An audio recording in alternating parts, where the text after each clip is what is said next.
एक आम इंसान के लिए प्रॉपर्टी में निवेश करना हमेशा ही फ़ायदे का सौदा होता है, फिर चाहे वो हकीकत से कितना भी परे क्यों ना हो। सच लगता है प्रॉपर्टी से मिलने वाले फ़ायदे और मासिक किराए को लेकर ये सपने ही होते हैं जो एक आम इंसान को प्रॉपर्टी में निवेश करने के लिए प्रेरित करते हैं। और प्रॉपर्टी में निवेश करते समय हर इंसान का बस एक ही सपना होता है कि अगले कुछ सालों में इससे इतना पैसा कमाएं कि खुद को और अपने परिवार को एक बेहतर ज़िंदगी दे सकें। मगर क्या हर निवेशक ऐसा कर पाता है? शायद नहीं। और इसलिए मेरा ये फ़र्ज़ बनता है कि लोगों के इन सपनों और निवेश के प्रति इस आशावादी नज़रिए की रक्षा करूं और उन्हें बिल्डरों के उन तरीक़ों के बारे में आगाह करूं जिन्हें देखकर वो प्रॉपर्टी में निवेश करते हैं और कभी कभी धोखा भी खाते हैं।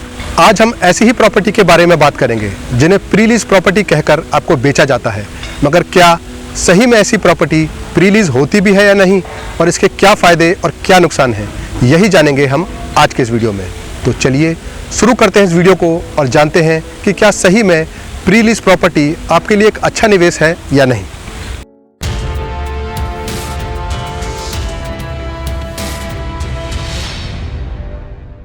आज की ज़िंदगी में हर कोई एक ऐसी एसेट बनाना चाहता है जो उसे एक अच्छी रेंटल इनकम तो दे ही साथ उसकी वैल्यू भी महंगाई के साथ बढ़ती रहे, क्योंकि प्रॉपर्टी में केवल एक इनकम के ऊपर नहीं रहा जा सकता।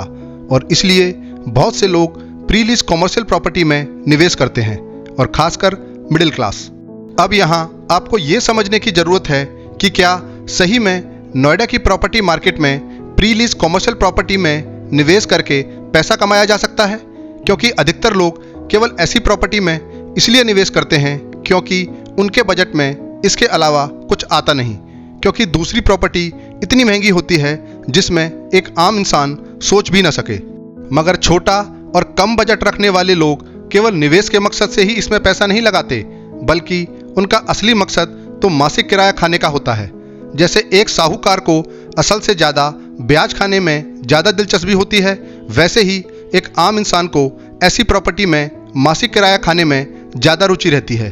और इसलिए अधिकतर बिल्डर अंडर कंस्ट्रक्शन स्टेज में ही ऐसी प्रॉपर्टी पर एश्योर्ड रिटर्न स्कीम देकर कस्टमर को लुभाते हैं।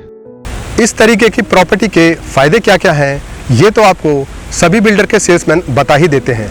मगर इस तरह की प्रॉपर्टी को नोएडा में खरीदने के नुकसान क्या क्या हैं, ये आपको धोखा खाने के बाद ही पता चलता है। क्योंकि इस तरह की प्रॉपर्टी को एक फिक्स मासिक किराए की आय दिखाकर बेचा जाता है, जिससे कंज्यूमर को इंस्टेंट कैश फ्लो तो दिखता ही है, साथ ही साथ ये भी महसूस होता है कि उसको प्रॉपर्टी रेंट आउट करने के लिए भाग दौड़ करने की ज़रूरत नहीं। मगर इस तरह की pre lease commercial property Noida में फलती नहीं, क्योंकि अच्छे बिल्डर ऐसी प्रॉपर्टी बहुत ही कम सेल करते हैं और पूरा प्रोजेक्ट अपने पास ही रखते हैं। और जो छोटे मोटे बिल्डर इस तरह की प्री लीज प्रॉपर्टी सेल करते हैं, वो अंडर कंस्ट्रक्शन स्टेज में मिलने वाला एश्योर्ड रिटर्न प्रॉपर्टी की लागत में ही जोड़ देते हैं। इस बात को आप इससे भी समझ सकते हैं कि यदि अंडर कंस्ट्रक्शन स्टेज में बिल्डर को किराए के तौर पर प्रॉपर्टी से कोई इनकम ही नहीं हो रही, तो वो आपको एश्योर्ड रिटर्न कैसे दे सकता है, क्योंकि बिल्डर प्रॉपर्टी मार्केट में कमाने के लिए आया है, ना कि आपको एश्योर्ड रिटर्न देने के लिए। इसलिए यदि आप बिल्डर से एश्योर्ड रिटर्न लेने से मना करते हैं और उसके बदले डिस्काउंट मांगते हैं, तो उतना ही डिस्काउंट वो आपको एश्योर्ड रिटर्न ना देकर कॉस्ट में दे देता है, जिससे आप सीधे सीधे अंदाज़ा लगा सकते हैं कि प्रॉपर्टी पर मिलने वाला एश्योर्ड रिटर्न प्रॉपर्टी की कॉस्ट में ऐड किया गया है। वैसे तो इस तरह की सभी स्कीम को रेरा में भी चैलेंज किया जा सकता है, मगर ये भी साफ है कि कानून का कोई भी साधन हमारी तभी मदद कर सकता है जब हम खुद अपनी मदद करें।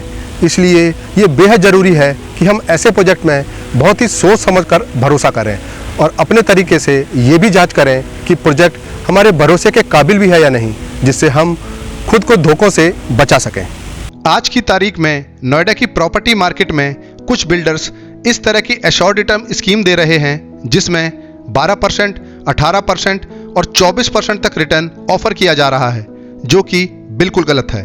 और इस तरह की प्रॉपर्टी को यदि आप लेते हैं तो भविष्य में ना तो आप प्रॉपर्टी से मुनाफा कमा पाएंगे, बल्कि मासिक किराया भी बहुत ही कम होगा। मगर ऐसी एश्योर्ड रिटर्न स्कीम को नोएडा में बहुत से लोकल बिल्डर्स ने इतना प्रमोट कर दिया है कि हर अंडर कंस्ट्रक्शन प्रॉपर्टी खरीदने से पहले हर कस्टमर यही पूछता है कि इस पर एश्योर्ड रिटर्न कितना होगा, क्योंकि एक आम इंसान तो बस यही सोचता है कि पैसा लगाकर कुछ ना कुछ तो मिलना चाहिए, फिर चाहे वो धोखा ही क्यों ना हो। आप इस बात को साफ तौर पर समझ लीजिए कि प्रॉपर्टी पर निवेश करते समय कोई भी बिल्डर आपको ब्याज नहीं देता, बल्कि अच्छी प्रॉपर्टी में निवेश करके आप अच्छा एप्रिसिएशन ले सकते हैं। मगर यदि आप एश्योर्ड रिटर्न स्कीम को फिर भी महत्व देते हैं तो इसमें नुकसान आपका है, न कि बिल्डर का। इस तरह की प्रॉपर्टी से की गई उम्मीदें बहुत ही तकलीफ देती हैं, पर न जाने क्यों हमें फिर भी उम्मीदें रहती हैं। माना प्रॉपर्टी में निवेश करना हर इंसान के लिए ज़रूरी है, पर इस बात पर ध्यान देना भी ज़रूरी है कि वो इसके बोझ तले इतने भी न दब जाएं कि गलत दिशा में निवेश कर बैठे, जिससे उनके हाथ कुछ न लगे। क्योंकि आज के समय में जिस रेट में नोएडा में कॉमर्शियल लैंड अथॉरिटी से आ रही है, उस रेट में ऐसे प्रोजेक्ट बनाना संभव नहीं जिसमें एक अच्छा मासिक किराया आ सके। इसलिए जिन बिल्डर के प्रोजेक्ट नहीं बिक रहे हैं वो इसमें एश्योर्ड रिटर्न स्कीम के अलावा प्रॉपर्टी पर कब्जा मिलने के बाद अगले 3 साल का किराया भी ऐड कर रहे हैं, जिससे बड़ा बड़ा किराया दिखाकर प्रॉपर्टी को जल्दी बेचा जा सके। क्योंकि जो बड़े बड़े रेपुटेड ब्रांड्स दिखाकर आपको प्री लीज कॉमर्शियल प्रॉपर्टी बेची जाती है, वो कोविड महामारी के बाद रेवेन्यू शेयरिंग पर आ रहे हैं, न कि किसी फिक्स रेंट पर, जो कि बहुत ही कम होता है। और इतना कम किराया देखकर कोई भी ऐसी प्रॉपर्टी में निवेश नहीं करता, इसलिए प्रॉपर्टी में अगले 3 साल का किराया भी ऐड कर दिया जाता है। और यही कारण है कि पिछले 3 से 6 महीने में जितने भी कॉमर्शियल प्रोजेक्ट प्री लॉन्च में आए हैं या आ रहे हैं, उनका रेट बहुत ही ज़्यादा है। मैं ये नहीं कह रहा हूँ कि 100% प्रोजेक्ट गलत हैं, कुछ चुनिंदा प्रोजेक्ट अच्छे भी हैं जो कम बजट में होने के साथ साथ आपको अच्छा किराया भी ऑफर कर रहे हैं। मगर जो बिल्डर आपको 12%, 18% और 24% का रेंटल पजेशन के बाद ऑफर कर रहे हैं, वो 100% आपकी जेब ही काटने वाले हैं, क्योंकि 8% से ऊपर किराया आज के समय में प्रैक्टिकल नहीं है। इसलिए अधिकतर बिल्डर्स बाद में देने वाले किराए को प्रॉपर्टी की प्राइस वैल्यू में ही ऐड कर देते हैं और उस प्रॉपर्टी को ओवर प्राइस बना देते हैं। और इस तरह की over price pre lease commercial property यदि आप खरीदते हैं तो भविष्य में आपको प्रॉपर्टी पर मुनाफा नहीं मिलता, क्योंकि उस पर मिलने वाले मुनाफे को आप किराए के रूप में पहले ही खा रहे हैं। फिर आपके पास प्रॉपर्टी को रखने के अलावा कोई और चारा नहीं होता।